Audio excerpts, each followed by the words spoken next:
places. Even in Accra. In the city. Yes, I was anybody teaching. Survive on 600? Yes, and some take as low as 450.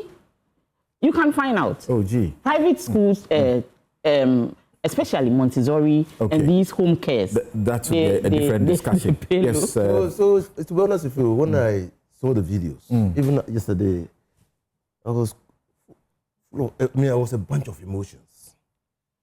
And here you're talking about even the videos that don't show any sexual acts. The videos of the man just loitering about Accra Mall and picking on women at random and exploiting. The next time you see him with them in his room. A bunch of emotions. I said, what has become of us? What do we live for? What has become of our values? And so I said, how did we come to where we are? And I subsequently saw a video of a woman saying that the man was even welcomed to her house by the family. I said, Samson, growing up where we grew up, even if you send somebody looking like you but not speaking your language, the first thing the parents will ask you is, where did you find this person? You meet him. Who is he? And then you find a family entertaining, accommodating, even allowing their daughter to sleep with an unknown man, giving them a room. I said, well, maybe the values have changed. Maybe we do not know who we are. Because the risk that these ladies expose themselves to is unimaginable. Have you read Jeffrey Epstein's files? Everybody is falling. Even princes and kings are falling. And then there will be victims, we can never account for them. Because they were strangled and buried. Can you imagine? But I like what Nasira has said. We should look at them as victims. Victims of a system that failed to protect them. A system that failed to protect them? Because Which system is that? This man came through the border. Yes. He was preying on innocent Ghanaians. No, coming through the border, how does that Preying go on to do with the innocent system Ghanaians. failure? So he came, so we know that he's in Ghana. So he was praying, and then the state is everywhere. But unfortunately, the state was not at Accra Mall. No, it's not on your passport that you are a sexual predator. What I'm saying is that, if you are a black man standing in Élysée a park or palace and preying on white men in the streets of London, I tell you that you'll be arrested. Maybe first day you will get away. The second day you'll be arrested. People will be there, the state will be there. Just by standing at the mall, inviting a woman and taking them to your home. What crime is that? That's no crime anywhere in the world. We want to know why you are doing that. Beautiful state will want to know why you are doing that. No, in fact, not complain. In fact, even in some jurisdictions, If the woman complained, they didn't complain. They didn't complain. Yes. But I'm saying that It's the videos that have been put out that the have presence triggered of the state. Outrage. You know, we are a free country, but the invidious presence of the state must be manifest to protect all of us. I don't see how the state can take any blame here. I'm not saying the state. Well, why do we pay them? Why do we pay the intelligence agencies? That they should sleep until there's a problem? That's what you think? So if a terrorist was at Accra Mall recruiting people to go and fight in Burkina Faso, you mean we wouldn't have known that until... Now I get your angle. Yeah, so you must be interested in what is happening. I mean, this man is not a black man, it's a white man, he's there preying on women, and then you say, oh, no, we don't, the state should not come in at all. This is one of the failures of state. This is one of the failures. I mean, our security agencies must be up and doing. You're suggesting that this is how easy a terrorist can do anything around and recruit the people.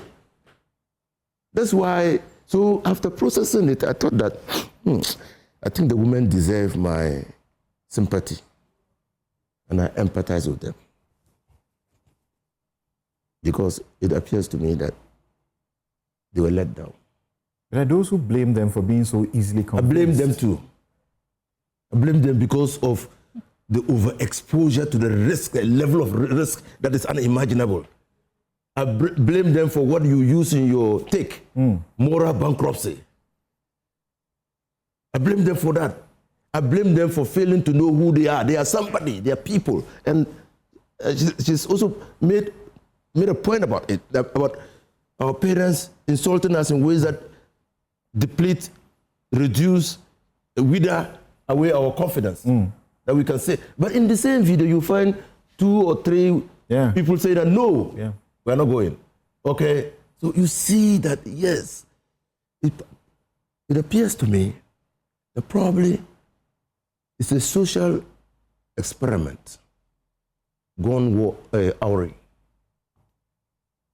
I mean, anybody could be doing that experiment. What do we live for as Ghanaians? What do a woman live for? How easy is it to prey on Ghanaian women? What moves them to follow a white man they have never known to his home? Are you hopeful the state will be able to bring some justice to the victims? So at the state level, in terms of the implementation of our laws, the state is responding. The state is not concerned with the morality of the issue. The state clearly makes a distinction. She spoke about counseling. I understand they are doing that. They are seeking to do that for them. You do that because, for the victims. Because even prostitutes do not engage in that act publicly, do they? And so they should do that. I mean, sex is inherently a private matter.